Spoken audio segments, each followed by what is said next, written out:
बहुत ही important chapter है। Okay, तो सबसे पहले हम चैप्टर के टाइटल को समझते हैं, लाइंस। तो ध्यान से देखो, सबसे पहले हम लाइंस की बात करेंगे। ओके, तो उसमें सबसे पहले हम लाइन की बात करेंगे, फिर हम रे की बात करेंगे और हम बात करेंगे लाइन सेगमेंट।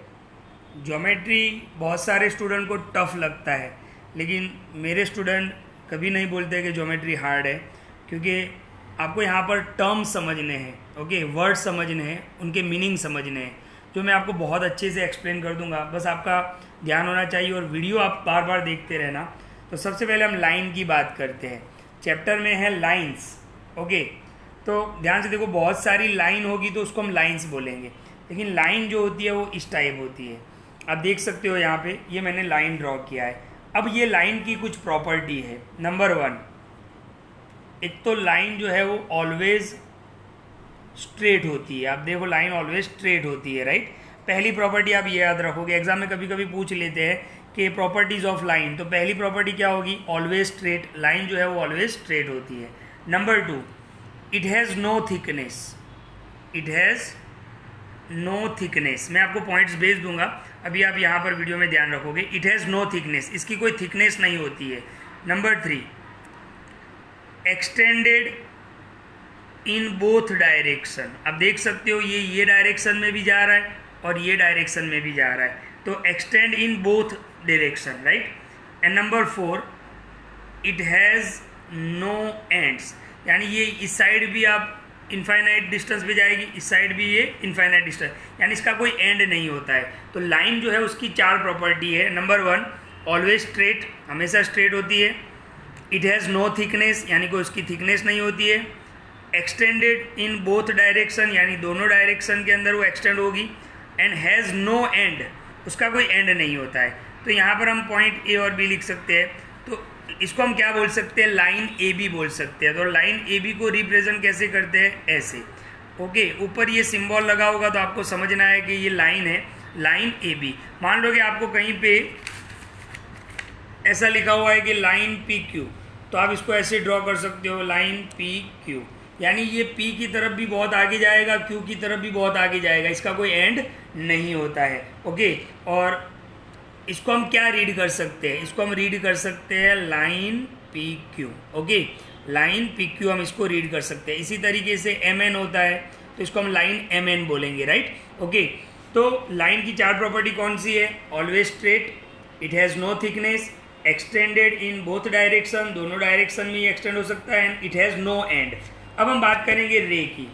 ओके, रे का सिंबल ये है, आप देख सकते हो, रे का सिंबल ये है। ओके, तो इसका डेफिनेशन क्या होता है कि when a line has one and. Okay, तो ध्यान से देखो, ये उसका स्टार्टिंग पॉइंट है। मान लो कि ये ए, और इस डायरेक्शन में वो बहुत आगे जाएगा। तो यहाँ पर आप इसकी प्रॉपर्टी के बारे में क्या बोल सकते हो? तो इसकी एक ही प्रॉपर्टी ये हो सकती है कि ये वन एंड होता है, राइट, इसका एक एंड होता है। जबकि लाइन में क्या था? It has no end. जबकि रे में क्या होता है? एक एंड पॉइंट होता है, ये यहाँ से निकलता है। आपने टॉर्च देखा होगा, जनरली टॉर्च इस टाइप का होता है, और टॉर्च से बहुत सारे रेज निकलते हैं, राइट। तो ये उसके स्टार्टिंग पॉइंट है, इसीलिए इसको हम क्या बोलते हैं? लाइट रेज बोलते हैं। क्या बोलते हैं? Light rays. स्टैंडर्ड 10 में आपको बहुत डीप में पढ़ना है। अभी चैप्टर नंबर 10 जो हमारा स्टैंडर्ड 10 में आज ही पूरा हुआ है, तो लाइट रेज के बारे में था। तो इसका एक ही एंड होता है। ओके, और कहीं पे ऐसे लिखा हो, आप देख लो, तो इसको हम क्या रीड करेंगे? रे ए बी। क्या रीड करेंगे? रे ए बी। मान लो कि इस तरीके से हो तो हम इसको क्या रीड करेंगे? रे पी क्यू रीड करेंगे, राइट, रे पी क्यू। ओके, रे पी क्यू। तो ये रे का हो गया, तो रे का एक एंड पॉइंट होता है। अब हम बात करते हैं लाइन सेगमेंट की। तो लाइन सेगमेंट क्या होता है? तो ध्यान से देखो, ये लाइन सेगमेंट है। ओके, दोनों तरफ से, मतलब इसका डेफिनेशन हम क्या बोल सकते हैं? When a line has 2 ends, दोनों एंड, तो उसको हम क्या बोलेंगे? Line segment. और इसको रिप्रेजेंट इस तरीके से करते हैं, इस तरीके से। इसको हम क्या रीड करेंगे? Line segment A B. क्या रीड करेंगे? Line segment A B. मान लो कि इस तरीके से लिखा है तो लाइन सेगमेंट पी क्यू, मान लो कि इस तरीके से लिखा है तो लाइन सेगमेंट एम एन। तो लाइन सेगमेंट जो होते हैं उसके दो एंड पॉइंट होते हैं। क्या होते हैं? दो एंड पॉइंट। रे का एक एंड पॉइंट होता है और लाइन का एक भी एंड पॉइंट नहीं होता है। तो यहाँ पर आप बिल्कुल देख सकते हो, मैं आपको एक बार और बता दूँ, ध्यान से देखना। ज्योमेट्री के अंदर आपको वर्ड समझने हैं और उसके सिंबल समझने हैं। तो ये तीनों हमने डिस्कस किए। तो इसको हम क्या बोल सकते हैं? लाइन ए बी बोल सकते हैं। इसको हम क्या बोल सकते हैं? रे ए बी, एक ही तरफ एरो होगा। लाइन में दोनों तरफ एरो होते हैं, रे में एक तरफ एरो होता है यानी वन एंड, और लाइन सेगमेंट में कोई एरो नहीं होता है, that is line segment A B. ये लाइन सेगमेंट ए बी, ये रे ए बी और ये लाइन ए बी, राइट। तो आई होप आपको अच्छे समझ में आया होगा। ओके, और थोड़ा आगे डिस्कस कर लेते हैं। ध्यान से देखो, अब ये लाइंस जो होती है इसमें दो टाइप की लाइंस होती है। एक होती है इंटरसेक्टिंग लाइंस। कौन सी होती है? Intersecting line. अगर दो लाइन, मान लो कि ये लाइन कौन सा है? एल है, और ये लाइन कौन सा है? एम है।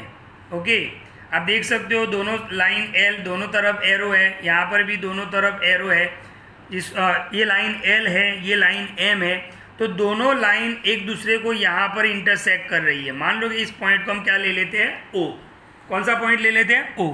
तो यहाँ पर ऐसी लाइन को, जो लाइन एक दूसरे को इंटरसेक्ट करेगी, ओके, उसको हम क्या बोलेंगे? Intersecting lines. क्या बोलेंगे? Intersecting lines. तो lines which intersect each other, दो लाइन एक दूसरे को कहीं पे भी इंटरसेक्ट करेगी तो उसको हम क्या बोलेंगे? Intersecting line. एक और इसका टाइप होता है नॉन इंटरसेक्टिंग। कौन सा होता है? नॉन इंटरसेक्टिंग, जिसको हम क्या बोल सकते हैं? Parallel lines. तो मान लो कि ये एक लाइन एल है, ये लाइन एम है, ओके, ये दोनों एक दूसरे को कहीं